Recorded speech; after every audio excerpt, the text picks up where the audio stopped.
इस साल के इंडिपेंडेंस डे पे यानी कि 15 अगस्त 2021 के दिन हमारा देश 74 साल का हो जाएगा। यानी कि एक तरीके से देखा जाए तो हमारे देश का 74th बर्थडे होगा इस साल। अब ये बात सुन के हो सकता है कुछ लोगों को थोड़ा सा अटपटा लगा हो कि हमारा हिंदुस्तान जो है, हम तो हजारों सालों से एक प्रॉस्परस सिविलाइजेशन रहे हैं। आज से 10,000 साल पहले इंडस वैली सिविलाइजेशन के टाइम से हमने फिर एक से एक राजा देखे हैं, हमने एक से एक योद्धा देखे हैं, हमने एक से एक साम्राज्य देखे हैं, बड़े बड़े साम्राज्य देखे हैं, हमने अंग्रेज़ों का ज़माना देखा है, हमने आज़ादी की लड़ाई देखी है। तो हम हिंदुस्तान तो हज़ारों सालों से चले आए, तो हम ऐसा क्यों कह रहे हैं कि हमें देश बने हुए सिर्फ 74 साल हुए हैं? ऐसा इसलिए क्योंकि 1947 से पहले का जितना वक्त था उसमें आज के वक्त जितना बड़ा इलाका आपको नज़र आता है कि पाकिस्तान एक देश है, हिंदुस्तान एक देश है, बांग्लादेश एक अलग देश है, श्रीलंका एक अलग देश है, बर्मा एक अलग देश है, ऐसे अलग अलग देश नहीं थे। 1947 से पहले ये पूरा का पूरा इलाका एक खुला हुआ इलाका था। यहाँ पे कोई भी आ सकता था, रह सकता था, जा सकता था। ये इंडियन सिविलाइजेशन और उसके आसपास का इलाका था और यहाँ पे अलग अलग साम्राज्य हुआ करते थे, अलग अलग राजा महाराजाओं का राज हुआ करता था। और 1947 से पहले का जो टाइम था उसमें ये होता था कि जो देश का जो कॉन्सेप्ट है वो इतने बड़े लेवल पे नहीं था कि ये पूरा का पूरा इलाका एक देश है पाकिस्तान, ये पूरा का पूरा इलाका एक देश है हिंदुस्तान, ये पूरा का पूरा इलाका एक देश बांग्लादेश। ऐसा नहीं होता था। 1947 से पहले जो लोगों का देश होता था वो इंडिविजुअल लोकल लेवल पे होता था। अब जैसे जो पश्तून लोग हैं, पश्तून आधा अफगानिस्तान में चला गया, आधा पाकिस्तान में, तो जो पश्तून लोग हैं उनके लिए पश्तून उनका देश है। जो पंजाबी लोग हैं उनके लिए पंजाब उनका देश है। जो बलूच के लोग हैं उनके लिए बलूचिस्तान उनका देश है। जो मराठी लोग हैं उनके लिए महाराष्ट्र उनका देश है। जो नागा लोग हैं उनके लिए नागालैंड उनका देश है। जो साउथ इंडिया के अलग अलग कल्चर्स हैं सबके अलग अलग देश थे। जो बंगाली है उसके लिए बंगाल उसका देश है। तो इस तरीके से जो देश का जो कॉन्सेप्ट था वो छोटे छोटे कल्चर्स के लेवल पे था, इतने बड़े लेवल्स पे नहीं था कि इतने बड़े बड़े लेवल पे देश हों। तो 1947 से पहले ये पूरा इलाका इंडियन सिविलाइजेशन थी और अलग अलग साम्राज्य थे। फिर एक ऐसा वक्त आया जब हमारी पूरी इंडियन सिविलाइजेशन और आसपास के इलाके में ब्रिटिश साम्राज्य हुआ। उसके बाद हमारी इंडियन सिविलाइजेशन के अलग अलग हिस्सों में लोगों ने आंदोलन करना शुरू किया, लड़ाई करनी शुरू करी अपना देश बनाने के लिए कि हमें अपना एक देश बनाना है जिससे हम गरीब लोगों की ज़िंदगी, आम लोगों की ज़िंदगी बेहतर हो सके। और इस तरीके से ये मूवमेंट चलता रहा, एक आंदोलन चलता रहा, जिसके नतीजे में 1947 के बाद जब ये ब्रिटिश साम्राज्य टूटा तो उसके नतीजे में फिर अलग अलग देश बने हैं। तो अब आप ये चीज़ नोटिस कर पा रहे होंगे कि हमारी जितनी भी इंडियन सिविलाइजेशन थी, 1947 में हमारी इंडियन सिविलाइजेशन को आज़ादी मिली और हमारी इंडियन सिविलाइजेशन कन्वर्ट हुई फिर अलग अलग देशों में। तो अब आपके दिमाग में ये चीज़ स्ट्राइक कर रही होगी कि अच्छा, देश का ये मतलब होता है कि अब एक कॉमन टेरिटरी हो गई है, जैसे पाकिस्तान की एक वेल डिफाइंड टेरिटरी हो गई है, इंडिया की एक वेल डिफाइंड टेरिटरी हो गई है, तो एक शेयर्ड टेरिटरी हो गई है, एक शेयर्ड इकोनॉमी हो गई कि इतने पूरे इलाकों की इकोनॉमी एक जैसी होगी, कुछ शेयर्ड कल्चर्स या कुछ शेयर्ड लैंग्वेज, ऐसा करके कुछ शेयर्ड हिसाब हैं इनके, जिनके दम पे अलग अलग देश बने हैं। तो ऐसा बिल्कुल भी नहीं है। देश का मतलब ये नहीं होता कि अब एक शेयर्ड बाउंड्री हो गई है या शेयर्ड इकोनॉमी हो गई है। देश जो चीज़ होते हैं, देश एक मैकेनिज्म को कहते हैं, एक काम करने के तरीके को कहते हैं, और उस मैकेनिज्म के ये फीचर्स हैं कि एक कॉमन टेरिटरी हो, एक कॉमन लैंग्वेज हो, ये सिर्फ फीचर्स हैं, ये मैकेनिज्म नहीं है। ये वैसी ही बात है जैसे अगर आप किसी जानवर को ऊपर से देखिए तो आप नहीं समझ पाएंगे एग्जैक्टली कि वो जानवर है कैसा। तो आपको किसी भी चीज़ को समझने के लिए आपको उसे ऊपर से भी देखना पड़ेगा, सामने से, दाएं बाएं, हर तरफ से देखना पड़ेगा। तो ये जो मैकेनिज्म होता है जिसे हम देश कहते हैं, ये काम करने का तरीका, ये होता क्या है, इसे समझना बहुत ज़्यादा ज़रूरी है। क्योंकि जब आप ये समझेंगे कि एक्चुअली देश किस चीज़ को कहते हैं, तब आपको इन चीज़ों का मतलब समझ में आएगा कि हम जैसे पाकिस्तान को एक फेल्ड नेशन क्यों कहते हैं।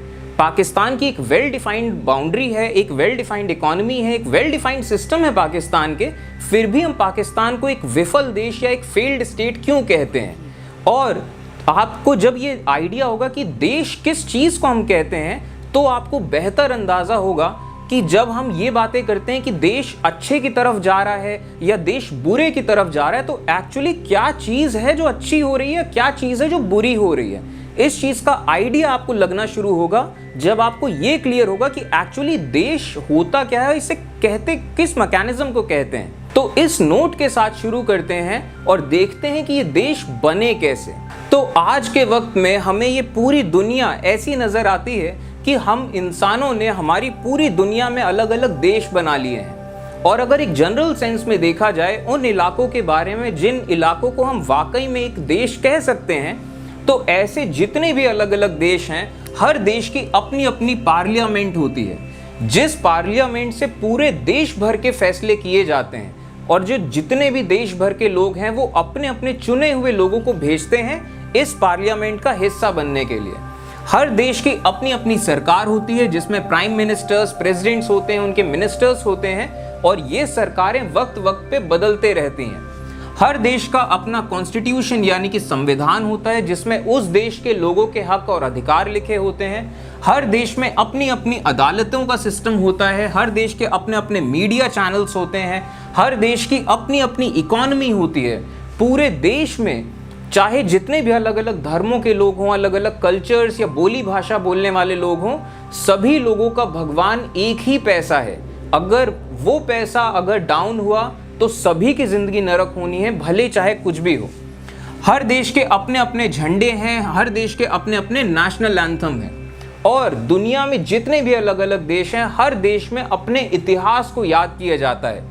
उनकी जो अपनी अपनी पुरानी सिविलाइजेशंस रही हैं, उन सिविलाइजेशंस को याद किया जाता है। इतिहास में जो बड़े बड़े राजा लोग हुए हैं उन सबको याद किया जाता है। पुराने पुराने सेंट्स, प्रॉफिट्स, ऐसे लोगों को याद किया जाता है। जितने फिलोसोफर्स या पोएट्स रहे हैं उन सब लोग को याद किया जाता है। और अगर हजारों सालों का इतिहास देखा जाए तो दुनिया में शायद ही कोई एक ऐसी जगह होगी, शायद ही कोई जगह हो जहां पे बाहर के लोगों ने आके हमला ना किया हो। क्योंकि हजारों सालों से दुनिया का ये रिवाज रहा है कि लोग सिर्फ एक दूसरे पे हमला करते थे, साम्राज्य बढ़ाते थे। तो कोई भी ऐसी जगह नहीं बची होगी। तो हर जगह ऐसे रेवोल्यूशनरीज थे जिन्होंने लड़ाइयाँ करी उन साम्राज्यों से। तो उन रेवोल्यूशनरीज को याद किया जाता है। आज़ादी की लड़ाइयाँ जो चली हैं उन लोगों को याद किया जाता है, जिन लोगों ने अपनी जान गंवाई, जिन लोगों ने बलिदान दिया है, ऐसे मार्टियर्स को याद किया जाता है। और सबसे खास चीज़, जो अलग अलग फाउंडर्स ऑफ नेशन रहे हैं उनको भी बहुत याद किया जाता है। इसके अलावा जितने भी अलग अलग देश हैं, हर देश में जो स्कूल्स होते हैं उसमें अगली आने वाली पीढ़ियों को कुछ कॉमन लैंग्वेज ज़रूर सिखाई जाती है, जिससे कि कम से कम कोई एक भाषा हो जिस भाषा में पूरे देश के लोग आपस में बात कर सकें। अब जैसे कि एग्जाम्पल देता हूँ, फ्रांस का जो इलाका है, जब वो देश नहीं बना था तो उस टाइम पे वहाँ अलग अलग कल्चर के लोग थे और अलग अलग भाषाएं बोलते थे। और सिर्फ जो रूलिंग क्लास के लोग थे, यानी कि जो राजशाही के लोग हैं या फिर जो चर्च से जुड़े लोग हैं, सिर्फ रूलिंग क्लास के कुछ मुट्ठी भर चुनिंदा लोग फ्रेंच भाषा बोलते थे। फ्रांस जब देश बना तो अब उनको ज़रूरत महसूस हुई कोई एक ऐसी भाषा जिसमें सब लोग बात कर सकें। उन्होंने चुना फ्रेंच भाषा को। वो भाषा जो पहले राजा महाराजा बोलते थे, वो भाषा अब चुनी गई आम जनता के लिए। और आम जनता के जितने सब नई पीढ़ियाँ आई उन्हें फ्रेंच बचपन से सिखाई गई। तो वक्त के साथ फ्रांस में अब फ्रेंच भाषा हर किसी को आती है, किसी को कोई दूसरी भाषा आती हो चाहे ना आती हो। तो इस तरीके से कॉमन लैंग्वेजेस सिखाई जाती हैं जो लोकल लेवल पे या ग्लोबल लेवल पे काम आ सकें। और हर देश में अपनी अपनी पेट्रियाटिक फिल्म्स बनती हैं जो उनके इतिहास के बड़े बड़े इवेंटफुल मोमेंट्स हैं, उनको याद किया जाता है। और एक और कड़वी सच्चाई बताता हूँ, हमारी दुनिया में जितने भी अलग अलग देश हैं उनमें से बहुत सारे ऐसे देश हैं जिनके हाथों में खून लगा है और जिन्होंने बहुत अत्याचार किए हैं लोगों पे, भले ही दूसरे लोगों पे चाहे अपने ही लोगों पे। लेकिन कोई भी देश अपने आगे आने वाली पीढ़ी को ये पेट्रियाटिक फिल्म जरूर दिखाते हैं लेकिन वो काले कारनामे नहीं बताते, छुपा ले जाते हैं। एग्जाम्पल देता हूं, अब जैसे यूरोपियन जो इलाके थे उनका पूरा साम्राज्य था दुनिया में और इन्होंने एक से एक अत्याचार किए दुनिया में, लूट मारा है दुनिया को, उनके हक अधिकार छीन लिए थे। लेकिन यूरोप में जो बच्चे पैदा होते हैं उनको बचपन से कभी ये चीजें नहीं बताई जाती कि उनके पूर्वजों ने क्या क्या अत्याचार किए दुनिया पे, इन सब चीजों को छिपा लिया जाता है। तो इस तरीके से ऐसे एक एग्जाम्पल दिया, ऐसे बहुत एग्जाम्पल्स हैं। तो खैर, अब ये जो देश होते हैं, हम इंसान जब हमारी अर्थ में पैदा होते हैं तो हमारी पहचानों के साथ ये जो नेशनल आइडेंटिटी होती है, यानी कि जो देश की पहचान होती है, ये बहुत ज़्यादा जुड़ जाती है। अब जैसे कि आपको एग्जाम्पल देता हूँ, यूएसए के लोग अगर यूएसए के किसी बॉक्सर को लड़ाई करते देखें किसी बड़े इवेंट में और यूएसए का बॉक्सर जीत रहा हो, तो यूएसए के लोग इतने खुश हो जाएंगे, इतने मज़े में हो जाएंगे कि जैसे कि वो जीत रहे हों, कि वो जो इनामी राशि मिलेगी वो जैसे इनको मिल रही है। ऐसा कुछ हो नहीं रहा, लेकिन फिर भी उन्हें खुशी क्यों हो रही है? और वो बॉक्सर अगर हारने लग रहा है, मार खा रहा है, तो दर्द उन लोगों को हो रहा है जो वो मैच देख रहे हैं। ऐसा क्यों? कहीं ना कहीं उनके पर्सनालिटी में, उनके फिजिक में, उनके माइंड में, साइकी में ये चीज़ बस गई है, एक जुड़ाव बस गया है, एक आइडेंटिटी बस गई है उनके अंदर। तो ये जो चीज़ है नेशनल आइडेंटिटी, ये हम इंसानों का एक हिस्सा बन जाती है।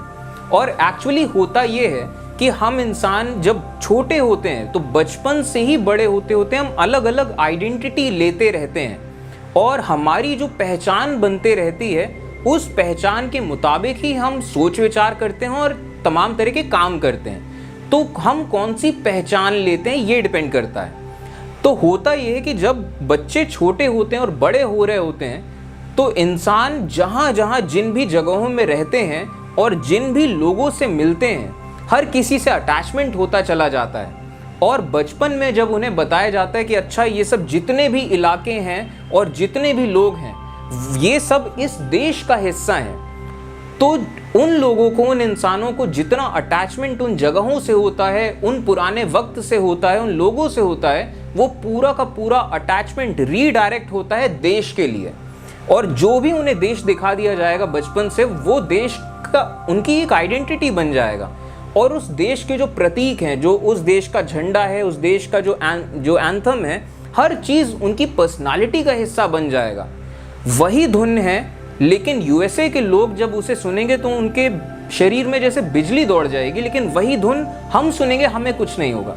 जब हमारा एंथम बजेगा तो हमारे शरीर में बिजली दौड़ जाएगी, यूएसए या अफ्रीका के लोगों को कुछ फर्क नहीं पड़ेगा। तो ये जो नेशनल आइडेंटिटी है, ये हम इंसानों की आइडेंटिटी बन जाती है। तो ये देश बेसिकली एक तरीका है जिस तरीके से हम इंसानों ने अपने पूरे समाज को अलग अलग ग्रुप्स में बांटना शुरू कर दिया और फिर ये ग्रुप्स बनते चले गए।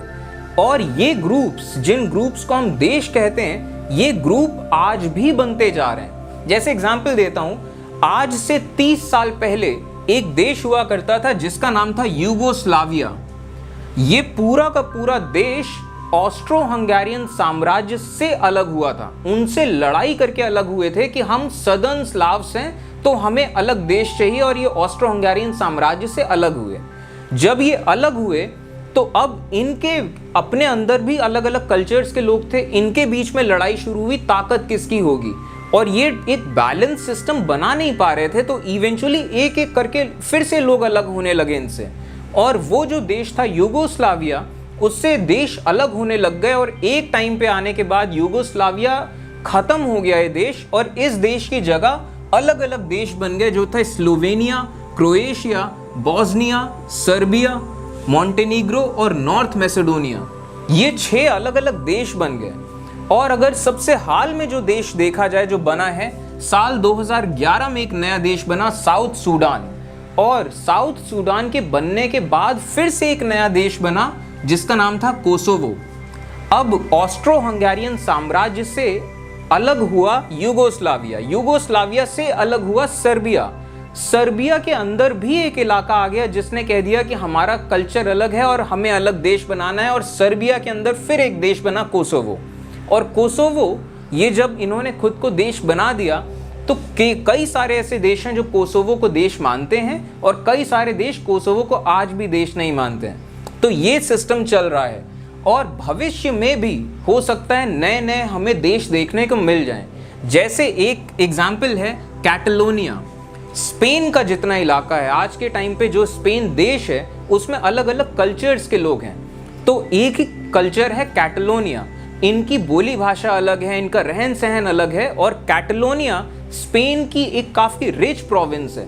तो यहाँ के लोगों को लगता है जब हमारा कल्चर और हर चीज़ स्पेन के मेन स्ट्रीम में स्पेन के लोगों से अलग है तो हमें अपना अलग देश बना लेना चाहिए। और हम अगर अलग देश हो गए तो हम क्योंकि ज़्यादा प्रॉस्पेरस हैं तो हम ज़्यादा बेहतर काम होगा डेवलपमेंट का हमारे कैटलोनिया में।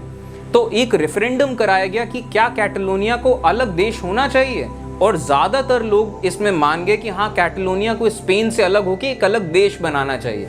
तो क्या पता भविष्य में ऐसे अलग अलग देश आ जाएं। एक और एग्जाम्पल है स्कॉटलैंड का।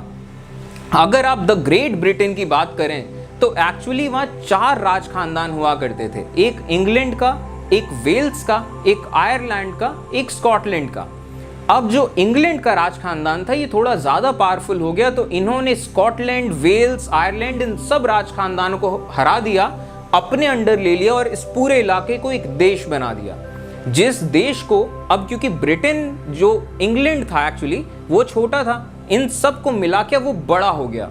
तो अब उसे बिगर ब्रिटेन कह सकते हैं या फिर उसे द ग्रेट ब्रिटेन भी कह सकते हैं कि अब वो एक बड़े लेवल पे है। तो अब स्कॉटलैंड उनसे अलग होना चाह रहा है, आयरलैंड तो अलग हो ही चुका है, तो ये भी चल रहा है कि आप पता आगे के भविष्य में स्कॉटलैंड अलग हो जाए। फिलहाल तो ब्रिटेन ने स्कॉटलैंड को अपनी एक अलग पार्लियामेंट तक दे दी है। तो ये जो देश हैं ये पूरा सिस्टम इनका चल रहा है दुनिया में। और ये जो देश हैं ये बहुत रीसेंट कॉन्सेप्ट है, यानी कि बहुत हाल ही के टाइम में, इतिहास अगर इंसानों का इतिहास देखें हजारों साल का, तो बहुत हाल के टाइम में ये देश बने हैं। आज से अगर आप सिर्फ 200 साल पहले की दुनिया देख लें तो आज से 200 साल पहले पूरी दुनिया में कोई भी एक ऐसी जगह नहीं थी जिसको आप कायदे से एक देश कह सकें। उस टाइम पे पूरी दुनिया में साम्राज्य हुआ करते थे, राजा महाराजाओं के राज हुआ करते थे। अब आपको एग्जाम्पल देता हूं, जैसे कि आज के वक्त में जहां फ्रांस का देश है, आज से 200 साल पहले यहां देश नहीं था फ्रांस का, यहां पे एक साम्राज्य था जहां पे राज हुआ करता था बर्बन खानदान के राजाओं का। बर्बन खानदान का कोई आदमी राजा बनता था, उसके मरने के बाद बर्बन खानदान का ही कोई दूसरा आदमी राजा बनता था और इस तरीके से बर्बन खानदान का राज था और जो रोमन कैथोलिक चर्च है इनका राज था। यानी कि फ्रांस की करीब आधी जमीन बर्बन खानदान के पास थी और आधी जमीन चर्च के पास थी और इन लोगों का राज हुआ करता था। और बाकी जितने लोग थे इनके राजशाही और चर्च को हटा के जितने बाकी लोग थे वो सब प्रजा थी। अब ये राजा और प्रजा क्या होता है ये हम थोड़ी देर बाद डिस्कस करेंगे। और आज के टाइम पे जहां जर्मनी देश है, 200 साल पहले जर्मनी देश नहीं हुआ करता था, यहाँ पे होली रोमन साम्राज्य हुआ करता था, इसका भी एक राजघराना था और यहाँ पे भी ऑब्वियसली चर्च का राज यहाँ पे भी था होली रोमन साम्राज्य में। आज से करीब 200 साल पहले की बात है, एक बहुत बड़े राजा हुए जिनका नाम था नेपोलियन। नेपोलियन ने हमला किया होली रोमन साम्राज्य पे, इनको हरा दिया तो होली रोमन साम्राज्य टूट गया और जितना भी रोमन साम्राज्य था आसपास के इलाके थे, यहाँ 39 अलग अलग छोटे छोटे राज्य बन गए जिनको जर्मन कन्फेडरेशन कहा गया, क्योंकि हर कोई जर्मन कल्चर के थे और जर्मन भाषा बोलते थे। लेकिन डिफरेंसेस बहुत थे फिर भी, क्योंकि जर्मन एक कल्चर है, जर्मन कल्चर अपने आप में एक यूनिफाइंग बॉन्ड है। लेकिन जर्मन कल्चर का आदमी क्रिश्चियन भी हो सकता है, जर्मन कल्चर का आदमी यहूदी भी हो सकता है, जर्मन कल्चर का आदमी मुस्लिम भी हो सकता है। जर्मन कल्चर का आदमी, अब आप किस नज़र से देख रहे हैं, तो जर्मन कल्चर का ही आदमी कितना अलग अलग हो सकता है। तो इस तरीके से जर्मनी था। आज के टाइम में जहाँ पे ऑस्ट्रिया, हंगरी, स्लोवेनिया ऐसे अलग अलग देश हैं, 200 साल पहले ये देश नहीं हुआ करते थे। यहाँ पे एक साम्राज्य था जहाँ पे हैब्सबर्ग खानदान के लोगों का राज हुआ करता था और इस साम्राज्य को कहते थे ऑस्ट्रो हंगेरियन एम्पायर। आज के टाइम पे जहाँ ईरान, इराक, सऊदी अरेबिया ऐसे जितने पूरे देश हैं, ये देश नहीं हुआ करते थे। 200 साल पहले यहाँ ऑटोमान सुल्तान्स का राज हुआ करता था। और जाहिर सी बात है, जो अब क्योंकि ऑटोमान साम्राज्य इस्लाम धर्म का था, तो इस्लाम के जो हेड ऑफ रिलीजन है उन लोगों का भी राज हुआ करता था, जैसे यहाँ पे चर्च का राज था। इसी तरीके से आज के टाइम में जहाँ इंडिया, पाकिस्तान, नेपाल, बर्मा, ये सब अलग अलग देश हैं, यहाँ पूरे इलाके में ब्रिटिश साम्राज्य हुआ करता था। तो आप ये नोटिस कर रहे होंगे कि सिर्फ 200 साल पहले दुनिया इतनी ज्यादा अलग हुआ करती थी। तो ऐसा क्या हुआ कि 200 सालों के अंदर इतने अलग अलग देश बनते चले गए? तो उसकी वजह यह है कि आज से 300 साल पहले यानी कि 1700s के टाइम पे फ्रांस और फ्रांस के आसपास के जो इलाके हैं, यानी कि खास तौर पे जो वेस्टर्न यूरोप वाला इलाका है, वहाँ एक आंदोलन होना शुरू हुआ। और आंदोलन ये था कि जितने भी गरीब लोग थे, जितने भी आम लोग थे, वो सब मिलने लगे और उन सब लोगों के अंदर एक ये ख्याल था कि हम सब गरीब लोगों को मिलके अपना एक देश बनाना चाहिए। और इस ख्याल को, इस आंदोलन को कहा गया नेशनलिज्म, यानी कि राष्ट्रवाद। और ये जो नेशनलिज्म या राष्ट्रवाद का ख्याल था, ये फ्रांस से बढ़ के फिर अलग अलग हिस्सों में चलना शुरू हुआ और मजबूत होना शुरू हुआ। और जो आम लोग थे, जो गरीब लोग थे, उन्होंने लड़ाई करी है इन साम्राज्यों से और अपने अपने देश अलग करने शुरू किए। सबसे पहले फ्रांस एक देश बना, फ्रांस के बाद फिर और भी अलग अलग देश बनने शुरू हुए, जैसे जर्मनी, इटली, अलग अलग देश बने वेस्टर्न यूरोप में।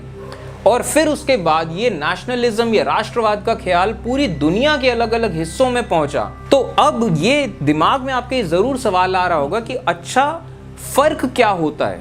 कि जैसे एग्जाम्पल लेते हैं दुनिया के सबसे पहले देश का, फ्रांस का, कि क्या फर्क होता किसी की जिंदगी में अगर वो फ्रांस के उस इलाके में पैदा होता जब फ्रांस का साम्राज्य था, यानी कि बर्बन साम्राज्य में अगर कोई पैदा होता तो उसे क्या देखने को मिलता, क्या चीज उसकी मिसिंग होती लाइफ से, जिसके नतीजे में ये नेशनलिज्म वाली फीलिंग डेवलप हुई और फिर ये फ्रांस एक देश बना।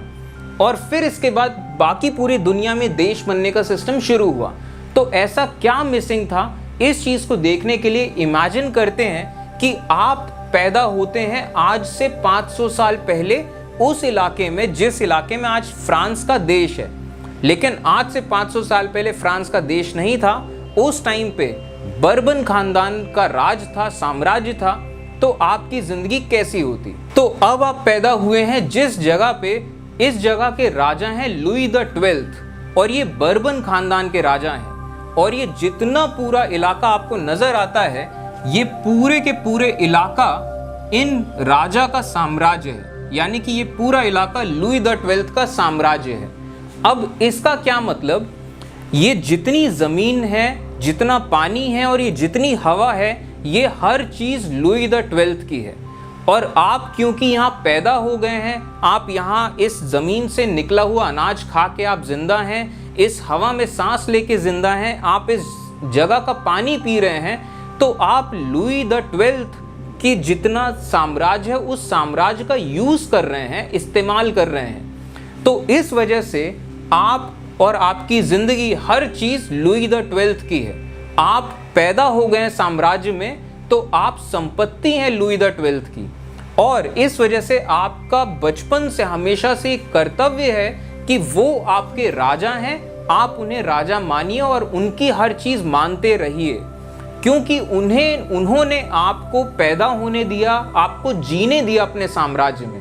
क्योंकि अब वो आप पे एहसान कर रहे हैं कि आप उनके साम्राज्य में पैदा हो गए, उनके साम्राज्य की हवा में आप सांस ले रहे हैं, उनके साम्राज्य की जमीन से आप निकला हुआ अनाज खा रहे हैं, तो आप लुई द 12th की दया पे आप जिंदा हैं।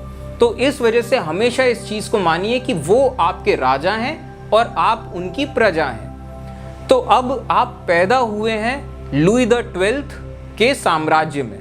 तो ये सिस्टम ध्यान में रखिएगा। ये सिस्टम क्या होता है? ये सिस्टम है राजाओं का और प्रजा का, यानी कि किंग्स एंड सब्जेक्ट्स। और अब इसके बाद जरा देखते हैं होता क्या था। ये हम बात करें 1500s के आसपास की। तो 1500s के आसपास, अब उस टाइम पे दुनिया में इंडस्ट्रियल रेवोल्यूशन नहीं हुआ था, शहर नहीं बने थे। उस टाइम पे रूरल इकोनॉमीज हुआ करती थी, यानी कि सिर्फ गांव देहात हुआ करते थे ज़्यादातर, और गांव देहातों में भी ज़्यादातर लोग खेती किसानी किया करते थे। थोड़े बहुत कुछ लोग होते थे वो आर्टिजन्स होते थे, जैसे कोई मिट्टी के बर्तन बना रहा है, कोई कपड़ा बना रहा है, कोई जो अलग अलग तरह के काम होते हैं। ज़्यादातर लोग खेती किसानी करते थे। और उस टाइम पे होता ये था कि जितने भी गांव हैं उनमें पूरी की पूरी ज़मीन जो होती थी वो होती थी राजशाही के लोगों की या फिर चर्च के लोगों की। जो मीन्स ऑफ प्रोडक्शन जिसे कहते हैं, मीन्स ऑफ प्रोडक्शन यानी कि कोई भी एक ऐसी चीज़ जिसे आप संपत्ति कह सकते हो, जिस चीज़ से कुछ खाने लायक या पैसा कमाने लायक निकल सकता है। तो उस ज़माने में कोई इंडस्ट्रीज़ नहीं थे, तो मीन्स ऑफ प्रोडक्शन सिर्फ ज़मीन थी।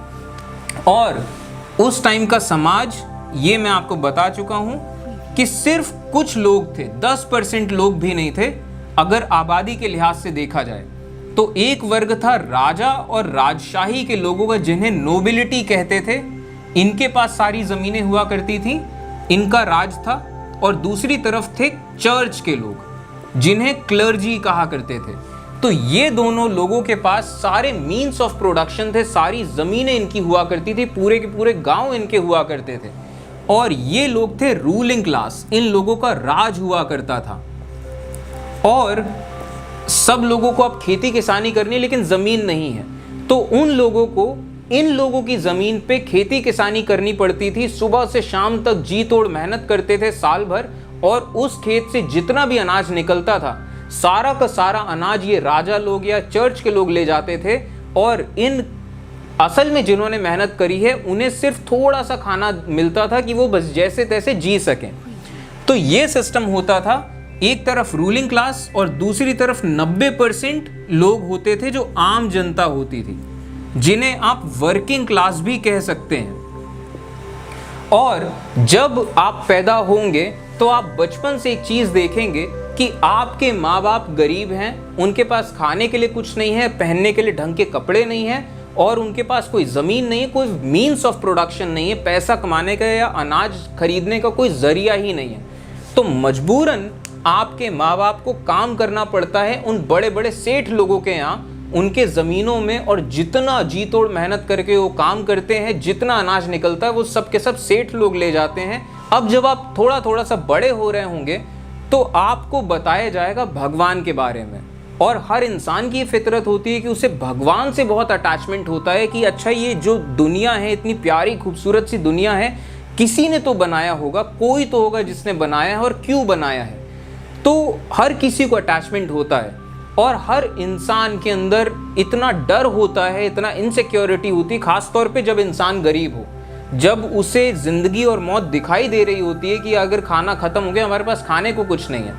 तो कोई एक ऐसी ताकत आपको चाहिए होती है जिस ताकत पे आप भरोसा कर सको कि नहीं, कोई है जो मेरी प्रार्थना सुन लेगा, जो मुझे बचा लेगा, मेरे परिवार को बचा लेगा।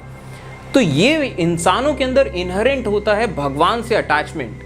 तो जब आप बड़े हो रहे होंगे तब आपको बताया जाएगा भगवान के बारे में कि भगवान ने इस पूरी दुनिया को बनाया है, आपको जीसस क्राइस्ट के बारे में बताया जाएगा। तो आप बचपन से जब ये चीज़ सुनेंगे तो जो भगवान का जो अटैचमेंट होता है कि कोई ताकत है आपके आसपास महसूस होती है जिससे आप प्रार्थना करते हो, वो पूरा का पूरा अटैचमेंट रीडायरेक्ट होगा जीसस क्राइस्ट की तरफ और क्रिश्चियनिटी की तरफ, और आप मानने लगोगे उस भगवान को, जीसस क्राइस्ट को। ये अच्छी बात है, कोई बात नहीं। अब यहाँ पे आपको एक और चीज़ बताई जाएगी कि ये पूरी की पूरी दुनिया भगवान ने बनाई है, तो आपका कर्तव्य है कि आप भगवान की सेवा करो। ये भी ठीक। उसके बाद आपको ये बताया जाएगा कि अच्छा ये जो भगवान है उन्होंने इस पूरी दुनिया को बना दिया, फिर जीसस क्राइस्ट को भेजा, जीसस क्राइस्ट के बारे में बताया जाएगा कि जीसस क्राइस्ट आए, उन्होंने ऐसा किया वैसा किया, और फिर वो चले गए। और अब खास बात अब यहाँ है, अब उस भगवान ने इन राजाओं को भेजा है और इन चर्च के लोगों को भेजा है जिससे कि वो इस दुनिया में राज कर सकें, और आपको भगवान की सेवा करनी है। तो भगवान तो फिलहाल तो है नहीं, तो आप इन राजाओं की सेवा करिए, आप इन चर्च के लोगों की सेवा करिए। ये लोग जो कुछ भी बोलते रहें आप इनकी बात मानते रहिए, आप इनके खेत खलिहानों में काम करिए, आप मतलब मरते कटते आप इनके घर वाले आपके भूखे मर जाएं, लेकिन आप इनकी बात मानते रहिए। तो ये चीज़ आपको बचपन से बताई जाएगी और बचपन से सिखाई जाएगी, तो आपके अंदर एक डर बैठना शुरू हो जाएगा और आप विश्वास करने लगोगे कि हम पैदा ही हुए हैं। आप वाकई में विश्वास करने लगोगे, क्योंकि इंसान ऐसी चीज़ है, जो चीज़ आप बचपन से उसे बताने लग जाओ विश्वास करने लग जाएगा। 100% लोग नहीं करते, लेकिन अच्छे खासे संख्या करने लग जाते हैं। तो होता यह है कि बचपन से आप ये मानने लग जाओगे कि हाँ, हम पैदा ही हुए हैं ऐसी जिंदगियां जीने के लिए, और ये जो हमारे राजा हैं, हमारे राजा को तकलीफ नहीं होनी चाहिए, जो हमारे चर्च के लोग हैं इन्हें तकलीफ नहीं होनी चाहिए। तो ये जो वर्किंग क्लास के लोग हैं, इनकी ज़िंदगी ऐसी होती थी कि ये सबसे पहली बात बहुत गरीब पैदा होते थे, गरीब ही रह जाते थे। इनकी आगे आने वाली पीढ़ियां भी जिंदगी भर ये बहुत तकलीफ वाली ज़िंदगी देखते थे, बहुत पेनफुल लाइफ्स देखते थे, और इनको ज़िंदगी भर बस एक चीज़ सिखाई जाती थी कि आपको जो कहा गया है आप बस मानिए, सुनिए, और ये जो रूलिंग क्लास के लोग हैं इनकी आप सेवा करते रहिए, आप बस इनको सर्व करते रहिए।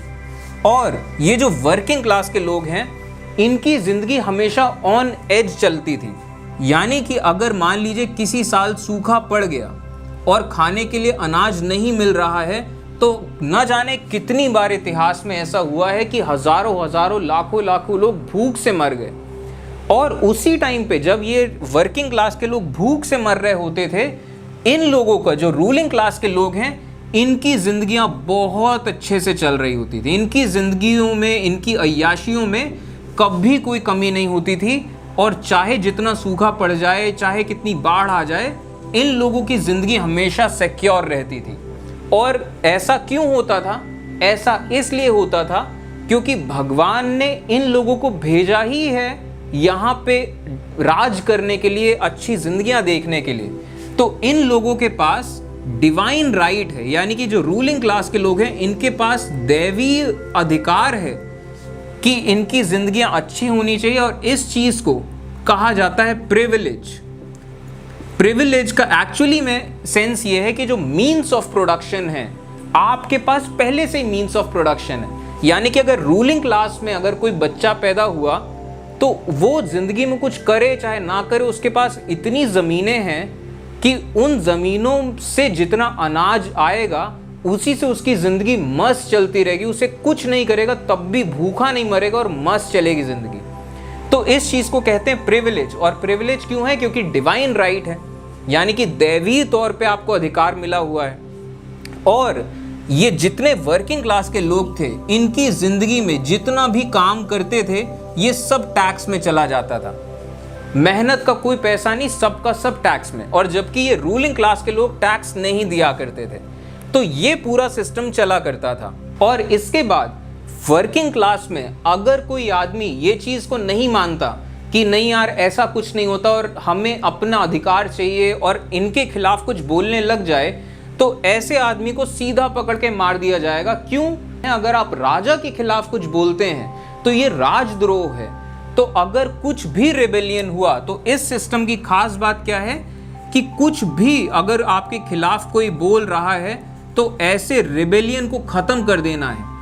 और ये जो पूरा सिस्टम था, ये पूरा सिस्टम डर पे बेस्ड था और ताकत पे बेस्ड था। यानी कि एक तो आपको बचपन से डराया जाएगा कि आप पैदा ही हुए हो सेवा करने के लिए, और अगर आप राजाओं की सेवा नहीं करोगे, चर्च के लोगों की सेवा नहीं करोगे, इन पुजारियों की सेवा नहीं करोगे, तो भगवान नाराज हो जाएंगे। और भगवान नाराज हो जाते हैं तो भूकंप आते हैं, बीमारियां हो जाती हैं। उस टाइम पे मेडिकल साइंस ज़्यादा एडवांस नहीं थी, तो अक्सर ऐसा होता था लोगों की बहुत जल्दी जल्दी मौत होती थी। बच्चे पैदा होते थे और 4-5 साल की उम्र के नहीं हो पाते थे कि उनकी मौत हो जाती थी। तो लोगों की मौत बहुत हुआ करती थी।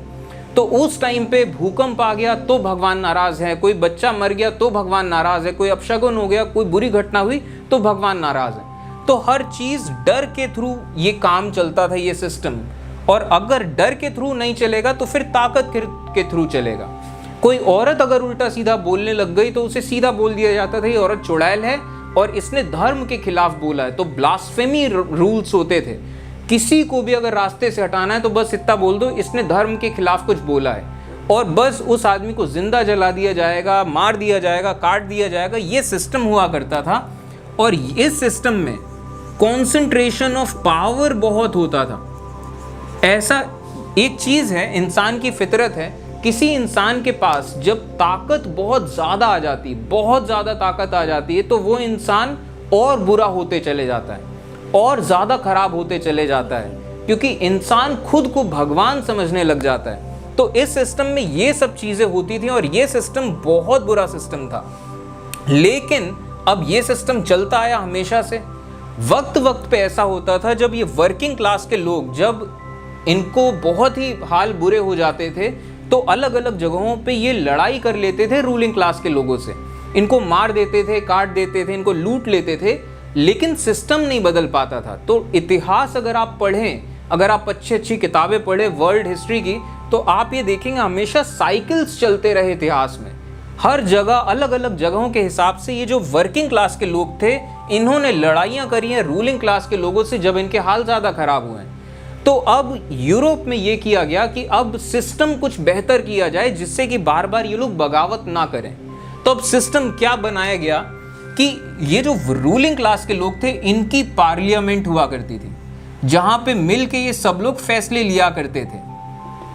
तो अब कहा गया कि पार्लियामेंट में एक तरफ ये राजशाही के लोग होंगे, दूसरी तरफ ये चर्च के लोग होंगे। फिर इम्प्रूवमेंट ये किया गया कि ये जो आम लोग हैं, इनके भी रिप्रेजेंटेटिव्स को बैठने का मौका मिलेगा इस पार्लियामेंट में। तो इस पार्लियामेंट में तीनों जो वर्ग हैं समाज के, इनको रिप्रेजेंटेशन मिलेगा। लेकिन ये सिस्टम सिर्फ दिखाने का था, क्योंकि इन वर्किंग क्लास के जो चुने हुए लोग थे, उनके पास कुछ ताकत रहती ही नहीं थी। तो अब ये सिस्टम जब चलता रहा, वक्त आगे बढ़ते रहा, तो करते करते फिर वक्त आता है 1600 या 1700 के आसपास। अब इस टाइम पे आके 1700 के आसपास दुनिया बहुत तेजी से बदल रही थी, और हो ये रहा था कि कई लोग अलग अलग तरह के इन्वेंशंस कर रहे थे। जैसे कि कुछ लोग थे, उन्होंने टेलीस्कोप बना लिया था। अब वो टेलीस्कोप से रात में चांद, तारे, ये सब कुछ देखते थे, और ये आसमान देखते हुए उन्हें इस चीज़ का अंदाज़ा लगा कि ये जो बाइबल में जो लिखा है, जो चर्च के लोग बोलते हैं कि हमारी अर्थ बीच में है और बाकी सारे प्लैनेट्स गोल गोल घूम रहे हैं, ऐसा नहीं है। हमारा सन बीच में है और बाकी सारे प्लैनेट्स गोल गोल घूम रहे हैं, और हमारी अर्थ भी सन के चारों तरफ घूम रही है। तो ऐसे अलग अलग बिल्कुल दिमाग हिलाने वाली चीज़ें इन लोगों ने पता करनी शुरू करी, और चर्च को कॉन्ट्राडिक्ट करना शुरू किया कि आप जो बता रहे हैं गलत बता रहे हैं। चर्च के लोगों ने ऐसे लोगों को दबाना शुरू किया, डराना धमकाना शुरू किया कि आप पब्लिक में ऐसी बातें नहीं बोल सकते। कई लोगों को मार दिया चर्च ने। खैर, वक्त आगे बढ़ता रहा। एक आदमी ने एक नया इन्वेंशन किया, उन्होंने प्रिंटिंग प्रेस बना दी, और इस इन्वेंशन ने बाकायदा समझ लीजिए क्रांति आ गई दुनिया में। अब प्रिंटिंग प्रेस बन गया, उस टाइम पे पेपर थोड़ा सस्ता मिलता था, तो किताबें छपना शुरू हुई। किताबें छपना शुरू हुई तो हज़ारों साल पहले की किताबें, जो एंशिएंट टेक्स्ट हुआ करते थे, ग्रीक सिविलाइजेशन के, रोमन सिविलाइजेशन के, जो सोक्रेट्स और प्लेटो, बड़े बड़े फिलोसफर्स की जो लिखी हुई किताबें हैं, वो सब किताबें प्रिंट होने लगी और हज़ारों हज़ारों कॉपीज़ बिकने लग गई। आम लोग खरीदने लगे, आम लोग पढ़ने लगे। जिन लोग को पढ़ना नहीं आता था, आम लोग उन्हें पढ़ के बताने लगे। तो अब ये सब चीज़ें डिफरेंस बन रहा था। बाइबल, भगवान ने पूरी दुनिया बनाई, भगवान ने बाइबल लिखी, लेकिन 1700s के आसपास तक लोगों को पता ही नहीं था कि बाइबल में लिखा क्या है। ये जो चर्च के लोग बोलेंगे, इसी को मानना पड़ेगा। और अगर गलती से उन लोगों को बाइबल मिल भी गई कहीं से, तो भी उन्हें बाइबल पढ़ना नहीं आता है। तो प्रिंटिंग प्रेस बन गई, तो बाइबल को अलग अलग भाषाओं में प्रिंट किया गया। तो अब जो आम लोग हैं, उनके हाथ में बाइबल है, वो पढ़ सकते हैं कि एक्चुअली बाइबल में लिखा क्या है और ये चर्च के लोग क्या बताते आए हमें आज तक। तो ऐसे चेंजेस होते रहे।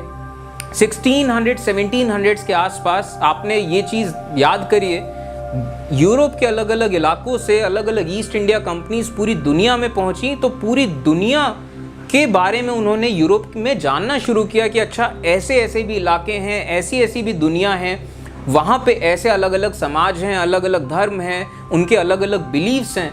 तो लोगों का दिमाग खुलता जा रहा था।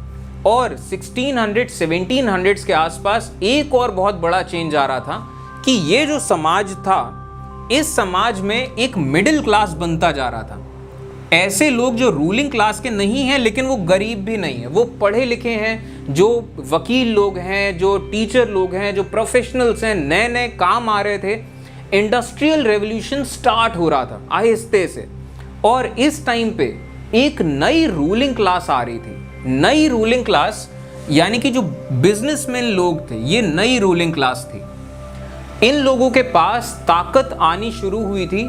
जिन लोगों ने ये एक जगह से सामान खरीद के दूसरी जगह बेचते थे, पैसा बढ़ते जा रहा था। इतना पैसा इनके पास आने लग गया था कि इन राजाओं से और चर्च के लोगों से ही मुकाबला कर सकते थे।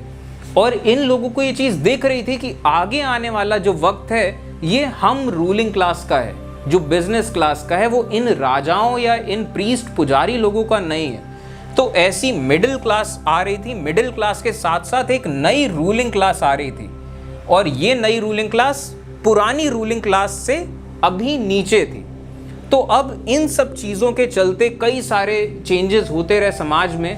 दुनिया अब उन पुराने बंदिशों में बंध के नहीं रह सकती थी, ये तो क्लियर था।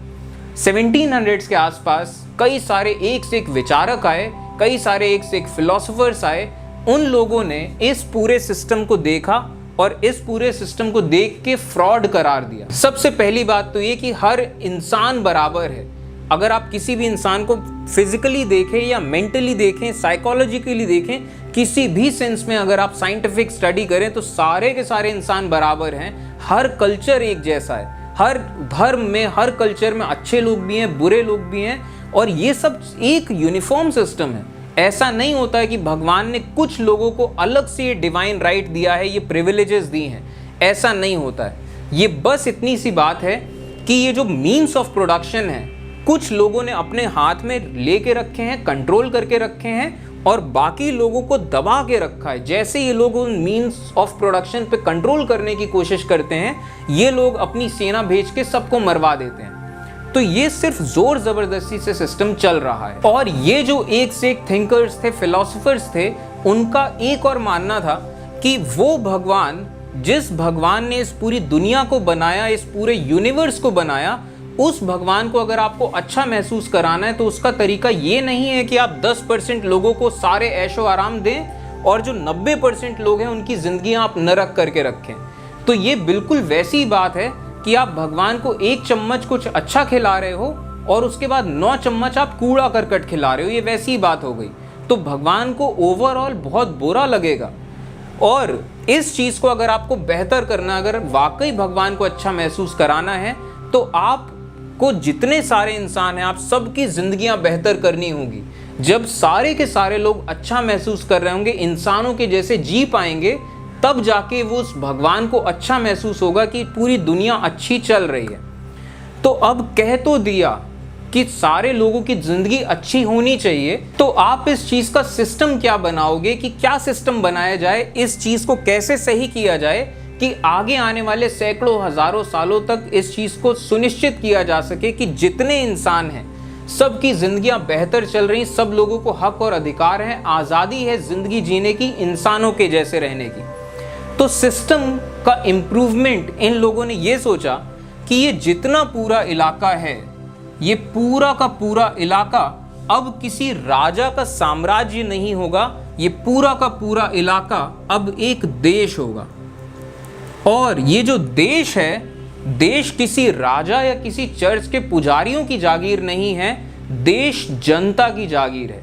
वहाँ के जो लोग हैं उनकी जागीर है, और वहाँ के लोगों का एक भागीदारी है देश में, हिस्सेदारी है देश में। तो अब देश में प्रजा नहीं होगी, देश में होंगे वहाँ के नागरिक, यानी कि सिटीजन्स। तो देश जो है, सबसे पहला जो फर्क है देश और साम्राज्य में, वो है मालिकाना हक का। साम्राज्य राजाओं के होते हैं और देश जनता का होता है। तो देश और देश के नागरिक, और देश में राज होगा नेशन स्टेट का। अब इस देश में किसी राजा का राज नहीं होगा, नेशन स्टेट का राज होगा, यानी कि यहीं के लोग का, यहाँ की जो पहचान है, यहाँ का कलेक्टिव, इन लोगों की जो पहचान है नेशन स्टेट, उसका राज होगा। इसके पास राज है और राज को हम इस तरीके से डिनोट करते हैं। ये मैं डिनोट कर रहा हूं, दुनिया में इस तरीके से डिनोट नहीं करते, यहां समझाने के लिए किया। और ये जो नेशन स्टेट है ये किसी राजा या किसी पुजारी के कहने से नहीं चलेगा, ये चलेगा कॉन्स्टिट्यूशन के मुताबिक, यानी कि संविधान के मुताबिक। और कॉन्स्टिट्यूशन में सबसे पहली चीज जो लिखी होगी वो होंगे जो जनता के जो हक और अधिकार हैं, यानी कि राइट्स ऑफ पीपल। और जनता, जितने भी आम जनता है, सबको अलग अलग तरह का अधिकार है। जैसे कि उन्हें जिंदगी जीने का अधिकार है। वो अब जब पैदा होंगे तो ऐसा नहीं होगा कि उन्होंने किसी के एहसान पे जी रहे हैं, उन्हें जिंदगी जीने का अधिकार है। तो अब उनकी जिंदगी में आज़ादी होगी, उन्हें हर तरह से रहने की आज़ादी होगी, यानी कि वो जब पैदा होंगे तो वो पढ़ाई कर सकते हैं। अब कोई उन्हें मना नहीं करेगा कि तुम्हारे बाप ये नाली साफ करते हैं तो तुम्हें भी नाली साफ कर रहे हैं, तुम पढ़ाई नहीं कर सकते। अब कोई मना नहीं कर सकता कि कोई भी इंसान पढ़ाई कर सकता है, कोई भी इंसान कोई भी नौकरी कर सकता है। कोई समाज के लोग आके मना नहीं करेंगे कि तुम ये काम कैसे कर रहे हो, तुम वो काम करो। अब कोई भी आदमी कोई भी भाषा बोल सकता है। अब किसी आदमी की जबान नहीं काट दी जाएगी कि तुम्हारी हिम्मत कैसे हुई, तुमने ये भाषा बोल दी। तो इस तरीके से कोई भी आदमी कोई भी धर्म फॉलो कर सकता है, कहीं पे भी रह सकता है। कोई समाज के लोग आके ये नहीं कह सकते कि तुम इस जगह से बाहर नहीं जा सकते हो, या तुम बाहर किस जगह से यहाँ आ गए हो। कोई भी आदमी कहीं भी रह सकता है, कोई भी काम कर सकता है, किसी से भी प्यार कर सकता है, किसी से भी शादी कर सकता है। उसके पास हर तरह के हक और अधिकार हैं। और अपनी पूरी जिंदगी में हर आदमी को एक हक ये भी मिलेगा कि वो चुनेगा कि सरकार में कौन बैठेगा, देश की सरकार में कौन बैठेगा। और उस आदमी के पास, हर आदमी के पास इस चीज का भी हक है कि वो सरकार का काम अगर अच्छा नहीं लग रहा है तो सरकार की बुराई कर सकता है, सरकार के खिलाफ बोल सकता है। क्योंकि अब ये राजशाही का सिस्टम नहीं है कि आपने राजा के खिलाफ बोल दिया तो राजा ने उठा के जेल में डाल दिया। अब ये नहीं चलेगा। अब आप सरकार का काम नहीं अच्छा लगा तो आप उसके खिलाफ बोल सकते हो, ये भी आज़ादी है आपके पास। तो लाइफ, लिबर्टी और इक्वलिटी, यानी कि अब जो देश है, देश कहीं पे भी भेदभाव नहीं करेगा किसी भी कल्चर के लिहाज से या भाषा के लिहाज से या जेंडर के लिहाज से। पहले के ज़माने में ये होता था कि अगर इस सिस्टम में अगर आप लड़की बन के पैदा हो गए तो आपकी ज़िंदगी इतनी जहन्नुम है कि मैं उस टॉपिक में जाना नहीं चाह रहा हूँ। तो अब इक्वालिटी होगी कि अब आप औरत बन के भी पैदा हुए तब भी आप एक बार को इंसानों के जैसे जी सकते हैं। तो कॉन्स्टिट्यूशन में सबसे पहले हक और अधिकार बताए गए जितने भी नागरिक हैं, और अगर किसी भी नागरिक के हक और अधिकार छीने जाते हैं तो वो जितने भी लोग हैं वो सीधा बुला सकते हैं, पुलिस को कांटेक्ट कर सकते हैं। और ये जो पुलिस है ये इस देश की पुलिस है, देश के राज की पुलिस है। और ये पुलिस के लोग आएंगे अगर तो सामने भले किसी राजशाही के लोग खड़े हों, चाहे किसी चर्च के पुजारी के लोग खड़े हों, पुलिस वाले इनको उठा के सीधा पेश करेंगे अदालत में। अदालत यानी कि जुडिशरी। ये जो देश का राज है ये सबसे पहला स्टेप है जुडिशरी। ये पहला राज का एक तमगा इनके पास है। और जुडिशरी के पास इतनी ताकत है कि जो सरकार होगी जिसके पास दरअसल में राज होगा, जुडिशरी सरकार के नियम हटा सकती है, नियम बेहतर कर सकती है, कोई कानून। और जुडिशरी के पास इतनी ताकत है कि सरकार अगर कुछ गलत करे तो सरकार को डिसॉल्व कर सकती है जुडिशरी। इतनी ताकत दी गई है जुडिशरी को। यहाँ पे जो कॉन्सेंट्रेशन ऑफ पावर हो रहा था, यानी कि कुछ लोगों के पास सारी ताकत आ गई तो अब पागलपन छा रहा है और वो कुछ भी पागलपन कर रहे हैं। तो अब जो ताकत है उसको तोड़ा जाएगा और एक बैलेंस दिया जाएगा। तो अब ये होगी जुडिशरी जिसका काम होगा कॉन्स्टिट्यूशन को अप्लाई करना। इसके अलावा संविधान में लिखा होगा लिमिट्स ऑफ गवर्नमेंट, यानी कि जो राज जिसके पास होगा, जिस सरकार है एक्चुअली जिसके पास राज है, यहाँ पे हम लिखते हैं गवर्नमेंट, जिसके पास एक्चुअली वाला राज है, ये वाला राज कि एक्चुअल जिसके पास पावर है। इसकी लिमिट्स भी लिखी हैं कॉन्स्टिट्यूशन में कि सरकार अब पागल राजाओं के जैसे काम नहीं कर सकती। ऐसा नहीं कह रहा हूं कि सारे राजा खराब थे, लेकिन इतिहास अगर आप देखें तो एक से एक पागल लोग जो मेंटली अनफिट थे किसी भी काम के लिए, ऐसे मेंटली अनफिट लोग राजा बने और पागलपन में उन्होंने क्या नहीं किया है। तो ऐसे लोग अब अपने मन मर्जी से यहाँ पे सरकार में अगर कोई ऐसे पागल लोग आ गए कि वो कुछ भी करने लग जाएं, तो उनके लिमिट्स डिफाइन किए गए हैं कॉन्स्टिट्यूशन में कि सरकार अब क्या नहीं कर सकती है, ये चीज़ें बताई गई हैं। इसके बाद कॉन्स्टिट्यूशन में काम भी बताए गए हैं कि सरकार को क्या काम करने हैं। और सबसे पहली चीज़ तो एक चीज़ है एजुकेशन और हेल्थ केयर। ये दोनों ऐसी चीज़ हैं कि सरकार का काम है ही है, क्योंकि देश गरीब लोगों का है, गरीबों को सरकार की ज़रूरत है। इसी वजह से देश बनाया गया, इसी वजह से सरकार बनाई गई है।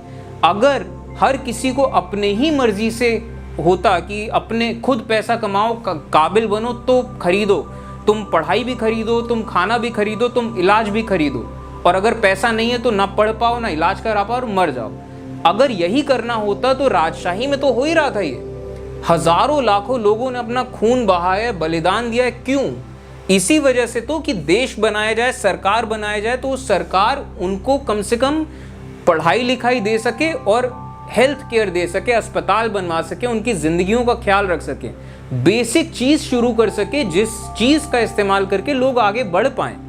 तो सरकार के काम क्या होंगे ये भी बताया गया कॉन्स्टिट्यूशन में, और कॉन्स्टिट्यूशन के रखवाली में है जुडिशरी। और ये जो सरकार बनेगी ये यूं ही नहीं बनेगी, पहले चुनाव होंगे और लोग डिसाइड करेंगे लेजिस्लेचर, और लेजिस्लेचर के पास अपनी पावर है, ये भी राज का एक हिस्सा है। लेजिस्लेचर में एक ग्रुप बनेगा जिस ग्रुप की मेजॉरिटी होगी, और वो ग्रुप फिर बनाएगा सरकार। और सरकार में भी यहाँ पे इस तरीके से किया गया है कि किसी एक पॉलिटिकल पार्टी की सरकार होगी, वो भी सिर्फ 5 सालों के लिए। और इस तरह की कई सारी पॉलिटिकल पार्टी हैं, कभी पहली पार्टी चुनाव जीतेगी, कभी दूसरी, कभी तीसरी, तो यहाँ पे भी पावर शेयरिंग होता रहेगा। पावर कुछ लोगों के हाथ में नहीं सिमटेगी। और अगर इन केस ऐसा होता है कि जो सरकार में लोग आ गए, क्योंकि एक चीज जो ताकत होती है, ताकत इंसान को पागल बनाने लगती है, कुछ भी करने लगता है इंसान उस ताकत को रिटेन करने के लिए। कोई आदमी के पास ताकत आ जाए, वो कभी नहीं चाहेगा कि वो ताकत उससे जाए, तो इसके चलते वो कुछ भी पागलपन करेगा। तो ये राजाओं के इतिहास देख चुके हैं हर कोई। तो अब जो सरकार में लोग हैं, हो सकता है वो अपनी ताकत जमाने के लिए कि हमेशा हमारा राज रहे, वो देश के लोगों के खिलाफ ही काम करने लग जाएं। तो देश की सरकार अगर देश के लोगों के हक और अधिकार छीनने पे आ जाए, और देश की सरकार एंटी नेशन काम करने लग जाए, यानी कि देश का नुकसान करने लग जाए, तो उसके लिए जुडिशियरी है।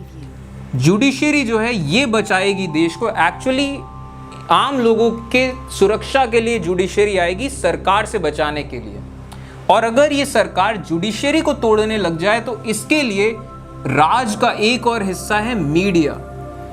यानी कि अब एक्चुअली मीडिया के पास राज के 2 हिस्से हैं, क्योंकि ये मीडिया ही एक्चुअली सेंस होता है पब्लिक का कि क्या हो रहा है, क्या नहीं हो रहा है, हर चीज मीडिया बताएगा लोगों को, तब लोगों को पता चलेगा।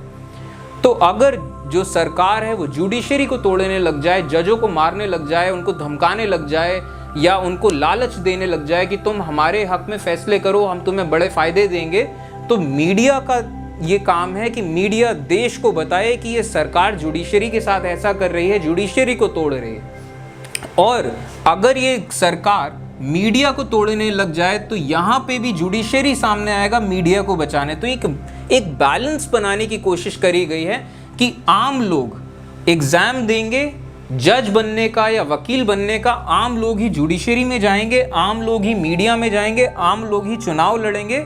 तो एक सेल्फ सस्टेनिंग सिस्टम बनेगा। और ये चेक्स एंड बैलेंसेस का सिस्टम है कि अगर एक तरफ पागल लोग आ भी गए, तब भी देश बरकरार रहेगा। और हर हाल में हर किसी को ये जुडिशरी का हक मिलेगा, आम जनता को, और मीडिया का हक मिलेगा। यानी कि कोई भी आम जनता के लोग जुडिशरी में जा सकते हैं, मीडिया चैनल खोल सकते हैं, और ये एक वेल बैलेंस सिस्टम सोचा गया। अब इस सिस्टम में बहुत सारे फ्लॉज हैं, छोटे छोटे लेकिन बहुत सारे फ्लॉज जो बड़े फ्लॉज बन सकते हैं। जैसे कि छोटा सा एग्जाम्पल बता रहा हूँ, छोटा सा एग्जाम्पल बस ये है, सरकार किसकी बनेगी? जो इलेक्शन जीतेगा, विन इलेक्शंस। और इलेक्शन कौन जीतेगा? इलेक्शन जीतने के लिए आपको बहुत सारा पैसा चाहिए। अब जिसके पास बहुत सारा पैसा होगा उसके पास बहुत एडवांटेज होगा इलेक्शन जीतने के लिए। तो ये जो चीज़ है एक छोटा सा फ्लॉ है, और इसी तरीके से ऐसे ना जाने कितने फ्लॉज हैं, ये हम आगे बाद में डिस्कस करते रहेंगे। लेकिन ये एक सिस्टम है, एक वेल बैलेंस सिस्टम। लेकिन ऐसा इतिहास में हुआ है, कितने ही देशों में हुआ है, जब लोग आए हैं ताकत में, उन्होंने मीडिया को तोड़ा है। मीडिया के लोगों ने अब इन सरकार के लोगों की तारीफ करना शुरू किया कि ये तो बिल्कुल भगवान का अवतार हो गए हैं, ये हमारे देश को यही बचाएंगे और ऐसा होगा वैसा होगा। और इन लोगों को वाकई फिर, क्योंकि मीडिया इतनी तारीफ कर रहा है इनकी, तो आम लोग भी मानने लग गए कि अच्छा ये आदमी बहुत अच्छा कर रहा है, बहुत अच्छा कर सकता है। आम लोगों ने इनका सपोर्ट करना शुरू किया और इन लोगों ने फिर जुडिशरी को तोड़ दिया, कॉन्स्टिट्यूशन को तोड़ दिया और एक से एक फिर कत्लेआम किया है। दुनिया में ऐसे बेशुमार केसेस हैं। तो ये भले ही बहुत अच्छा सिस्टम है, लेकिन ये बहुत एक बैलेंस्ड और नाजुक सा सिस्टम है। ये सिस्टम अगर एक बार टूट जाए, एक बार अगर ऐसे लोग ताकत में आ जाएं जिन्होंने जुडिशरी को तोड़ दिया या मीडिया को तोड़ दिया और सरकार से हटने से इनकार कर दें कि हम नहीं हट रहे, हम ही राज में रहेंगे, तो ये सिस्टम उसी टाइम क्रैश कर जाएगा। देश का पूरा सिस्टम कोलैप्स कर जाएगा और वहां पे फिर अलग अलग ग्रुप बन जाएंगे, सिविल वॉर होने लग जाएगी। क्योंकि अब लोग चाहेंगे कि ये हटें, लेकिन ये हटेंगे नहीं। आर्मी लगा देंगे, पुलिस लगा देंगे, जैसे ही प्रोटेस्ट होंगे लोगों को मारना शुरू कर देंगे। लोग डेमोक्रेसी के लिए कहते रहेंगे कि हमें डेमोक्रेसी चाहिए, लेकिन होगा नहीं कुछ। तो ये सिस्टम एक बार टूट गया तो बहुत बुरा होगा। और ये सिस्टम अगर हाईजैक हो गया तो ये जो सरकार है, ये देश के लिए काम करने के बजाय ये सरकार ये रूलिंग क्लास के लिए काम करने लग जाएगी। और ये सरकार अगर रूलिंग क्लास के लिए काम करने लग गई तो ये जितने हक अधिकार हैं लोगों की, ये सब खो जाने हैं, खत्म हो जाने हैं। और फिर से वही टाइम आ जाएगा जब राजा हुआ करेंगे, समाज के 5-10% लोग, उनकी जिंदगी में ऐशो आराम होंगे, इतना पैसा, इतने ऐशो आराम कि उन्हें समझ में नहीं आएगा कि हम करें क्या। उनको पागलपन छाने लगेगा अपनी ताकत का, अपने पैसे का। और 90% लोग फिर से कीड़े मकोड़ों और जानवरों जैसी जिंदगी जीने को मजबूर हो जाएंगे अगर ऐसा ये सिस्टम टूट गया तो। और दुनिया में जितने भी देश हैं, जो देश टूट गए, ये सिस्टम टूट गया, आप उनका इतिहास देख सकते हैं, प्रेजेंटली आप उनको देख सकते हैं, वो देश एक फेल्ड नेशन बन के रह गए हैं। ये जो सिस्टम बनाया गया, इस सिस्टम को कहा गया डेमोक्रेसी, यानी कि डेमोस लोगों का राज है। और ये डेमोस का मतलब होता है ऐसे लोग जिन लोगों के पास जमीन नहीं हुआ करती थी उस जमाने में। तो यानी कि डेमोस गरीब लोगों को कहते हैं। तो गरीब लोगों का जब राज होगा, गरीब लोगों का जब राज होगा, ये ऐसा सिस्टम होगा, तभी गरीब लोगों का राज हो सकता है। और ये सिस्टम अगर टूट गया तो वापस से गरीब लोग, आम लोग फिर से प्रजा बन जाएंगे और उनकी जिंदगी बस इतनी हो जाएगी कि बस जैसे तैसे जियो, कुर्बानी करो, जिससे कि आपके राजा लोग सारे ऐशो आराम में जी सकें।